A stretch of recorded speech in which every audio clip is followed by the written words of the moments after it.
kita membaca doa Fatihah. Al-Fatihah ya.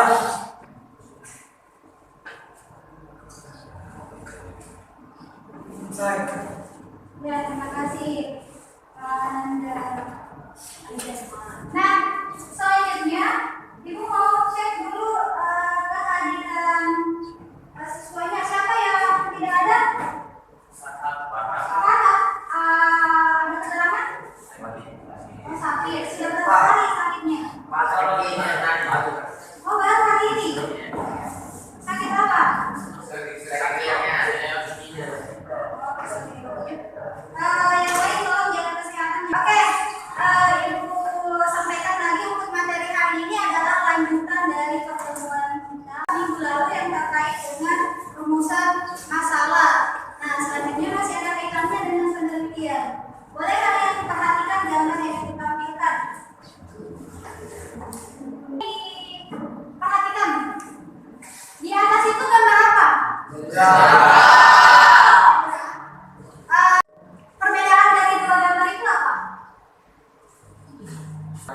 Satu banyak, satu lagi sendiri atau solid. Kira-kira kaitannya dengan penelitian itu apa? Jadi yang banyak ini kelompok yang akan diteliti, sedangkan yang kedua ini adalah sampelnya. Jadi kan tidak mungkin untuk semuanya itu akan bisa teliti. Jadi hanya diambil dua di antara kelompok itu. Jadi untuk materi hari ini lanjutan dari penelitian geografi, yaitu penentuan populasi dan sampel penelitian. Oke. Adapun tujuan pembelajaran dan indikator yang dicapai untuk pertemuan kita hari ini, yaitu yang pertama, setelah melalui pembelajaran, kalian dapat memfokuskan populasi dan penarikan sampel penelitian geografi terhadap fenomena geosfer. Yang kedua, dapat menyimpulkan metode analisis dan teknik penelitian geografi terhadap fenomena geosfer. Jadi, setelah pembelajaran selesai, diharapkan kalian bisa memahami dari poin ini. Ini adalah materi yang akan kalian gunakan sebagai bahan ilustrasi pada pertemuan kita. Nah, data di sini ada 3 bentuk kan, ada fakta, ada pendapat, dan ada kemampuan.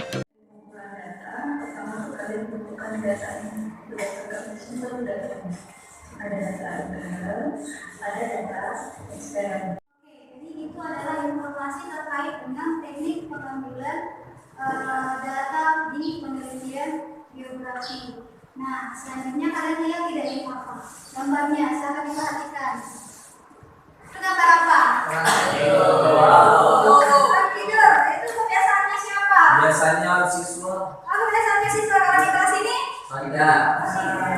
Sekarang waktunya untuk mendiskusikan terkait dengan masalah yang ada di atas ini. Silakan didiskusikan sama teman-teman ya. Ibu kasih waktu sekitar 30 menit untuk berdiskusi.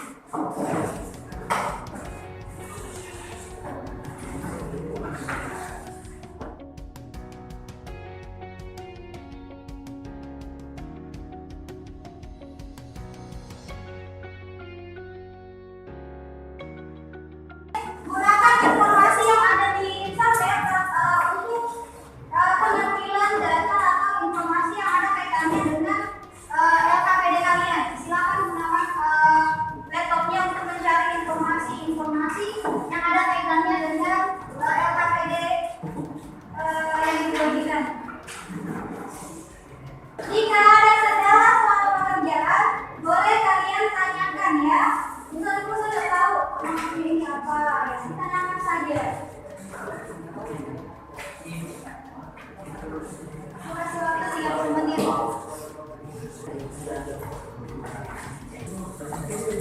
Apa? Ya, masalah itu kan itu biar KPD sudah jelas. Coba kalian perhatikan. Tulis di sini nama kelompok. Ya, ditulis nama kelompoknya. Itu bagian dari LKPD tadi. Nanti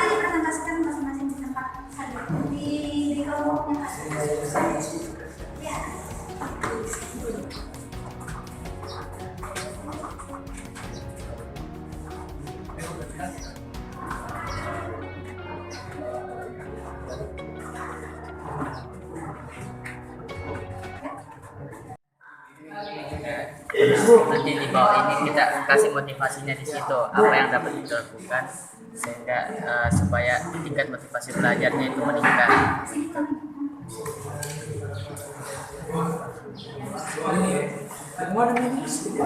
Sudah nih, tinggal dilepas.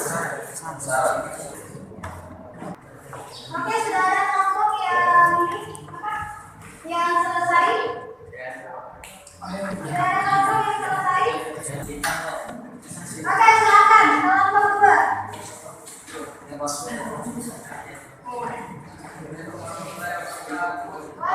Yang kelompok lain boleh ditanyakan ya.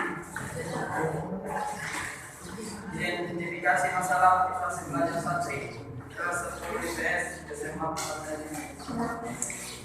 Yang pertama, analisis menentukan populasi dan sampel. Populasi dari masalah yang dapat diambil adalah semua siswa kelas 10 IPS SMA Pesantren ini.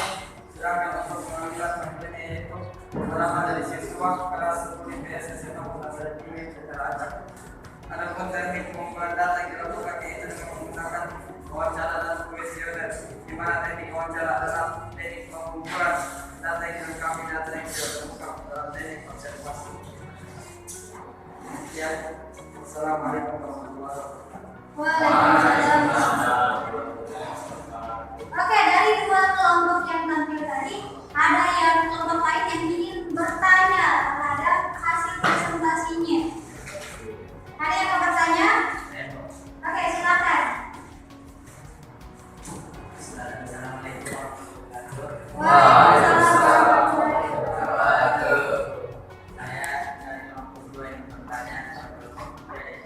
Apa alasan kalau kalian mengambil sampel secara acak dari populasi untuk masalah rendahnya motivasi belajar siswa kelas 10 SMA ini?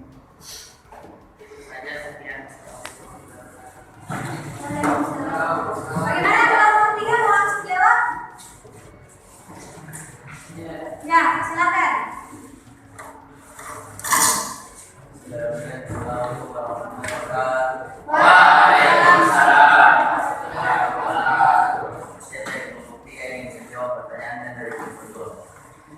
Oke, terima kasih. Pertanyaan alasan kami mengambil sampel secara acak karena ini dianggap sebagai cara yang adil untuk memilih sampel dari populasi yang lebih besar karena setiap anggota populasi memiliki kesempatan yang sama untuk dipilih.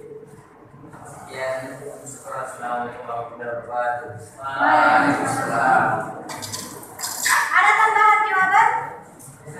Oh ya, silakan. Tambahan dari jawaban teman saya, sampel acak sederhana memberi kita sampel yang sangat mewakili populasi yang diteliti dengan asumsi bahwa ada data yang hilang terbatas. Mungkin ada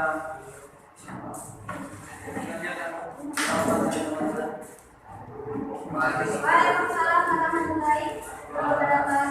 Masih ada anggota kelompok lain? Oke, masih. Silakan. Tambahan jawaban.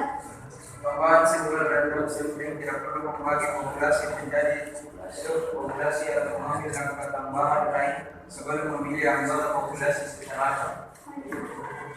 Oke. Bagaimana kelompok penanya? Oh ya. Ada pertanyaan lain? Pertanyaan lain? Oh ya, lain. Silakan. Saya dari kelompok 5 bertanya kepada kelompok yang ingin saya tanyakan adalah bagaimana cara kelompok kalian nanti mengatasi kesalahan pengambilan sampel yang dapat terjadi dengan sampel random sehingga sampel tidak secara akurat mencerminkan populasi yang seharusnya diwakili. Bukankah lebih tepat jika kita mengambil sampel yang memang mempunyai motivasi belajar yang rendah dengan melihat aspek nilai ulangan yang rendah atau pelajaran siswa pada saat mengikuti BBM? Oh ya, ada tanggapan dari kelompok 5. Bagaimana kelompok 3? Bisa menjawab? Oh ya, silakan kelompok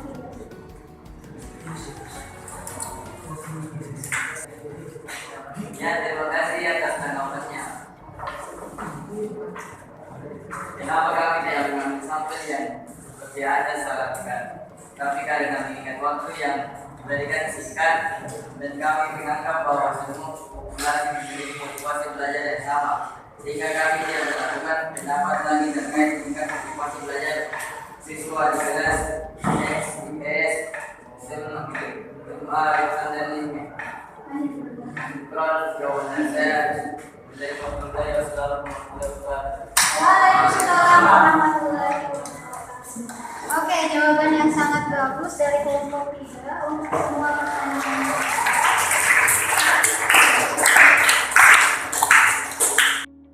Jadi betul, untuk pengambilan sampel dalam penelitian itu bisa dilakukan secara purposif seperti yang dilakukan oleh kelompok 2 dengan tujuan tertentu seperti masalahnya kan tentang motivasi. Jadi yang kita lihat dulu siswa-siswanya yang kurang motivasi, nah itu yang akan yang dijadikan sampel supaya nanti hasil penelitiannya itu lebih mengena dengan masalah yang kita ambil. Tidak masalah juga yang diambil oleh kelompok 3, bisa juga secara acak mengingat waktu yang diberikan. Kalau misalnya dalam penelitian waktunya hanya sedikit, oke, kita langsung saja ambil sampelnya secara acak saja, karena dengan alasan tadi dia katakan memang di kelas 10 SMA IPS itu semuanya hampir secara keseluruhan motivasi belajarnya itu rendah. Nah itu bisa digunakan sampel secara acak. Tapi kalau misalnya mau lebih detail lagi, bisa digunakan sarannya dari kelompok 5, gunakan sampel yang betul-betul memiliki motivasi yang rendah. Bisa dilihat dari bagaimana dia semangatnya belajar, apakah sering tidur, sering bolos, atau jarang masuk di kelas. Jadi itu tidak ada masalah ya, tergantung nanti hasil penelitian kalian bagaimana. Jadi presentasi untuk kelompok ini sudah sangat bagus. Untuk kesimpulan hari ini ada yang bisa berikan apa yang bisa ditarik kesimpulan pada pembelajaran hari ini? Ada? Ada yang berani? Oke, silakan juga. Assalamualaikum warahmatullahi wabarakatuh. Waalaikumsalam warahmatullahi wabarakatuh. Dari kesimpulan yang saya dapatkan terkait teori yang kita bahas kali ini ialah satu, populasi penelitian menjadi objek yang memenuhi syarat sebagai kriteria sumber penelitian dan berkaitan dengan masalah penelitian. Sedangkan sampel merupakan sebagian dari populasi yang dapat mewakili seluruh populasi. Dua, teknik mengumpulkan data yang digunakan dalam penelitian geografi yaitu observasi lapangan, wawancara, kuesioner, studi dokumentasi, dan studi perpustakaan. Penerapan masing-masing teknik bergantung pada kebutuhan yang harus dilakukan, daya yang harus dikumpulkan dalam penelitian. Cukup sekian, terima kasih. Wassalamualaikum warahmatullahi wabarakatuh. Oke, kasih aplaus untuk kita semua atas semangat kita. Sangat sekali pembacaan kesimpulan yang dibacakan oleh Anak Reza karena dia sudah menyimpulkan secara keseluruhan sesuai dengan apa yang akan kita capai untuk hari ini. Nah, untuk kalian silakan nanti ketika kalian di asrama pada malam hari kalian buka kelas e-learningnya. Di situ ada penugasan untuk tugas hari ini. Jadi nanti malam kalian bisa akses e-learningnya untuk mengerjakan evaluasi penilaian hari ini. Ada 5 soal di situ ya. Terima kasih atas semangatnya. Tetap jaga kesehatan, jaga kekompakan. Assalamualaikum warahmatullahi wabarakatuh.